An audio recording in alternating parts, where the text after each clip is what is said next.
قالوا كيف نكلم من كان في المهد صبيا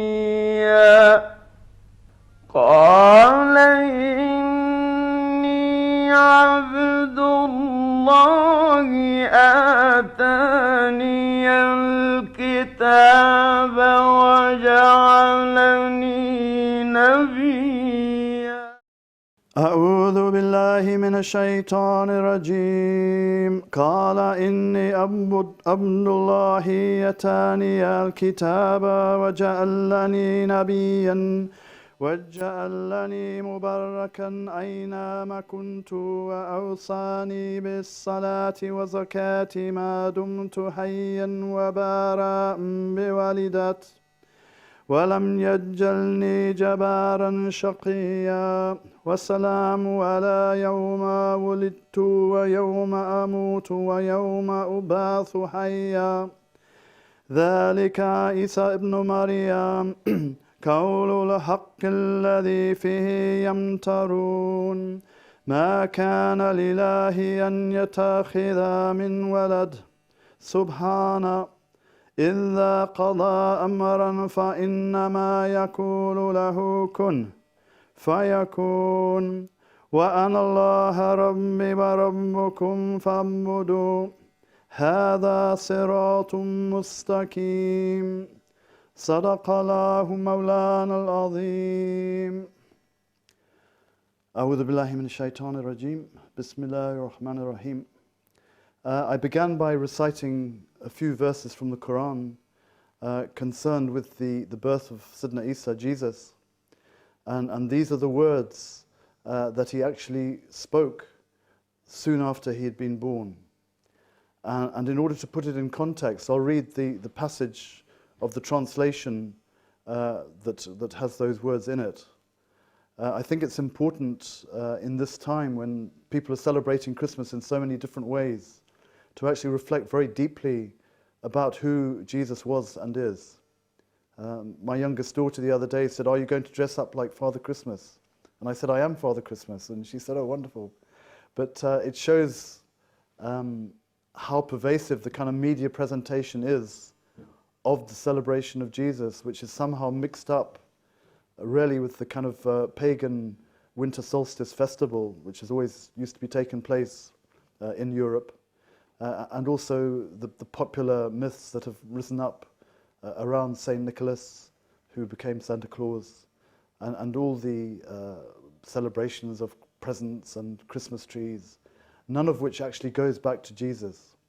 So really we want to look in this program at what the Muslim understanding of Jesus is, and what a deep respect and love for Jesus that Muslims have, because we have to believe in all the prophets and messengers that were sent by God to man, all 124,000 of them. And of those 124,000, we only know the names of a few of them. But Jesus certainly was one of the most important ones. So I'll just read the translation from that part of the Quran which deals with the birth of Jesus. And this is in the Surah Maryam, which is named after his mother. Allah be pleased with both of them. And mention Mary in the book when she withdrew from her people to a place in the east and chose seclusion from them.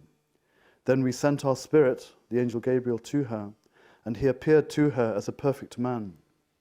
She said, "Surely I seek refuge in the Merciful One from you if you fear Allah." He said, "Surely I am only a messenger from your Lord to give you news of a pure son." She replied, "How can I have a son when no man has touched me and when I have never been immoral?" He said, "Just like that, your Lord says it is easy for me, and we shall make him a sign for mankind and a mercy from us, and it is something which has already been decreed." And so she conceived him, and she withdrew with him to a place which is far away, and the pains of childbirth drove her to the trunk of a palm tree. She said, "Oh, would that I had died before this and become nothing, forgotten." And then it was said to her from below her, "Do not be sad. Your Lord has placed a small stream beneath you, and shake the tree of the palm tree towards you. You will make fresh ripe dates fall around you. So eat and drink and be comforted. And if you meet any man, then say, surely I have made a vow to the Merciful One to fast, and I may not speak to anyone today. And it's said that these words were the first words of Jesus, uttered straight after he was born, these words of comfort to his mother. Then she brought him to her people, carrying him. They said, O Mary, you have indeed come with something deceitful. O sister of Harun, because she was descended from Harun, the brother of Moses. Your father was not a wicked man, and your mother was never immoral. Then she pointed to him. They said, how can we talk to a baby in his cradle? He said, meaning Jesus, and this was the verses I recited, surely I am the slave of Allah. He has given me the book, and he has made me a prophet, and he has made me blessed wherever I may be, and he has made the prayer and zakat obligatory for me as long as I live, and he has made me obedient towards the one who bore me, and he has not made me tyrannical or ungrateful. And peace be on me, the day I was born, and the day I die, and the day I shall be brought back to life. So in this very short passage, there are other verses which deal with this event in more detail. We see a completely different description of the birth of Jesus to the popular one that is promoted in the media today. That Mary gave birth to him in a remote place, by herself, not in a stable, and she found it very difficult. And in fact, I spoke to one sheikh in Sudan who said, did you know that the pregnancy of Mary was only a few hours? And when he said that, I immediately thought of this passage, because I thought, well, you know, when I first read it, surely people would have questioned her before Jesus was born, peace be on him, because they would have seen signs of pregnancy after 6 months. And yet they were asking this after he'd been born. But if it just happened very quickly, then this would explain that. We don't have time to look at all the miracles of Jesus during his life, but he had many. He brought, by the permission of Allah, he brought the dead to life. He cured the leper. He cured the blind. He made many, many miracles. He fed many people with little food. And this was why that some people believed that he was the Son of God. But as we've seen from this passage, Allah makes it very clear that it's impossible really for Allah to have a son. Everything is by the command of Allah. Perhaps the most well-known example of Sayyidina Isa, of Jesus feeding many people, was the feeding of the 5,000. It's covered in the 4 accepted Gospels in the New Testament. It's also covered by the Gospel of Barnabas. And in a way, the advantage of this account is that it is by one of the actual disciples of Jesus, one of his close companions. And in it, he describes not only the miracle of feeding so many people with so little, but also he goes into the reason why everyone had been gathered to begin with. And it was because of his miracles that in his lifetime people were saying that he must be the Son of God. He's no ordinary man. You know, no ordinary man can do these miracles, even though he said when he carried them out, by the permission of the one in whose hand myself is, meaning God, meaning Allah. And so he called everyone in order to prove to them that he wasn't divine. And so he called one of the scribes, who was a person who knew the Torah, the revelation that had been given to Moses, well, and said to him, and he went through the attributes of God and then his own attributes. And he says, you know, doesn't it say in the Torah that God has no beginning and no end? And he said, yes, that's what it says. And he says, doesn't it say that God cannot be contained by anything or any place? You know, he cannot be contained by anything. He says, yes, it says that. Doesn't it say that he created everything and that he gives everything life and he gives everything death? He said, yes, that's what it says. And he said, doesn't it say that God doesn't sleep or slumber? He said, yes, that's what it says. He said, doesn't it say that God has no need of food or water? He doesn't need anything to keep him alive. And he said, yes, that's what it says, you know, in the Torah. And then Jesus said to the people, this is according to the account of Barnabas, well, look at my attributes. I have a beginning and an end. I was born from a woman. I eat food. I have to go to the toilet. You can see me in front of you. I'm not, hidden from you. I'm contained within my body, and my body is contained with it having to live on the earth, which is contained within the universe. I couldn't create a fly even if I tried. So clearly I don't have the attributes of God. I need to sleep. I can't live without sleep. I can't live without food. I'm clearly a created being. And then the people say, well, then who are you? Because you have all of these miracles, so who are you? And then he says, I'm a messenger, I'm a prophet. I've been sent by God to teach people how to live and to call them to the truth. And in fact, we know from the Quran that he was sent specifically to the tribe of Israel in order to revive the teaching of Moses, which somehow had been hijacked and turned into an organized religion rather than the original teaching that it was before. So this was the basic message that he gave, and as we heard from the verses that I recited, his message was, as has been the message of all messengers and all prophets, Allah is my Lord and your Lord, so worship him.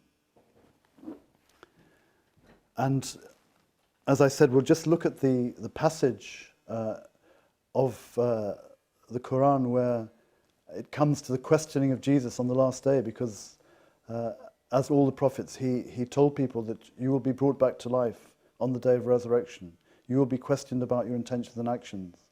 And according to what you intended and did in your life, you will be judged and you'll be sent to the garden or you'll be sent to the fire. So this passage covers when he will be questioned. And when God says, O Jesus, son of Mary, did you say to people, take me and my mother as two gods instead of Allah? He will reply, glory be to you. It was not for me to say what I had no right to say. If I ever said that, then you would certainly know it. You know what is in me, and I do not know what is in you. Surely it is only you who knows what is hidden. I only told them what you commanded me to. Worship Allah, my Lord and your Lord. And while I dwelt amongst them, I was a watcher over them. And when you took me up, then you were a watcher over them, and you watch over everything. If you punish them, then surely they are your slaves. And if you forgive them, then surely you are the mighty, the wise. So this is what Jesus will say on the last day. This is what Allah tells us Jesus will say. And it's interesting also that in this passage he mentions about Allah taking him up to him. And this is another point where there's great clarity in the Quran about the supposed crucifixion of Jesus. And Allah confirms categorically in the Quran that it was not Jesus who was crucified. In fact, in the Gospel of Barnabas it said it was Judas who was made to look like Jesus, and it was Judas who was crucified, which to me seems a very just result, if you like, because Jesus had sold him for 30 pieces of gold to betray Jesus. And in fact, he was hoisted on his own petard. There isn't time to go into this into great detail, but certainly Allah says for certain, yaqinan, Jesus was not crucified, but it seemed so to them, to the point that even Mary and his close followers thought that it was him on the cross, but it wasn't. And in the next part of this program, I will actually look at another very important aspect of the life of Jesus, and this is the aspect of the life of Jesus which is still to come when he returns back to the earth. And this is something that both the Christians and the Muslims believe, but the Muslims have more detail about the nature of this return of Jesus and what he will do when he returns. قالوا كيف نكلم من كان في المهد صبيا قال إني عبد الله آتاني الكتاب وجعلني نبيا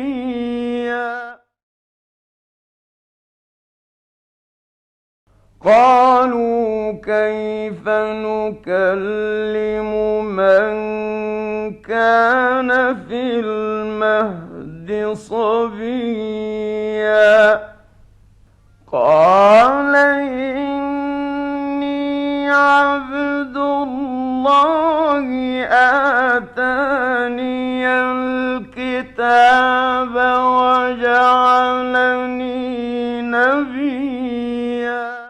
It has been related by Abu Huraira, may Allah be pleased with him, that the Prophet Muhammad, may Allah bless him and grant him peace, said, "The prophets are like brothers. They have different mothers, but their way of life is one. I am the closest of all the people to Jesus, son of Mary, because there is no other prophet between him and myself. He will come again, and when you see him, you will recognize him.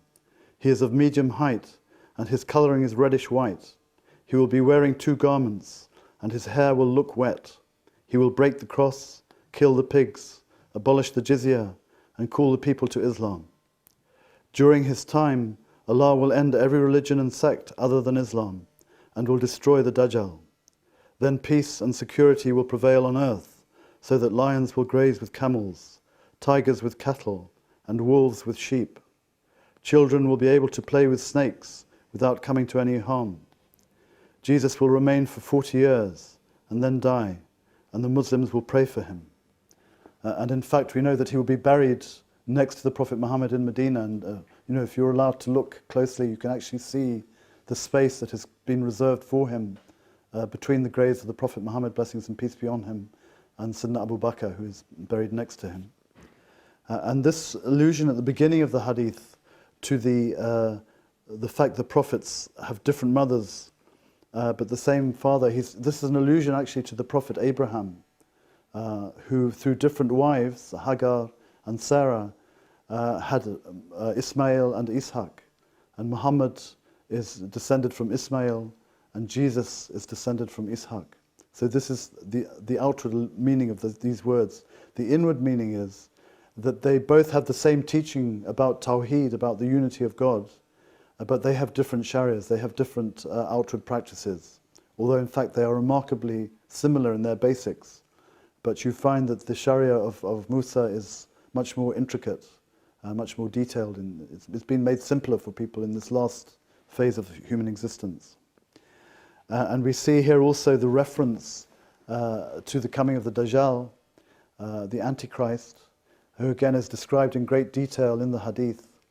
And he will be fighting the Mahdi, the rightly guided leader of the Muslims, sometime in the end times. We're approaching it, but we don't know when it will come.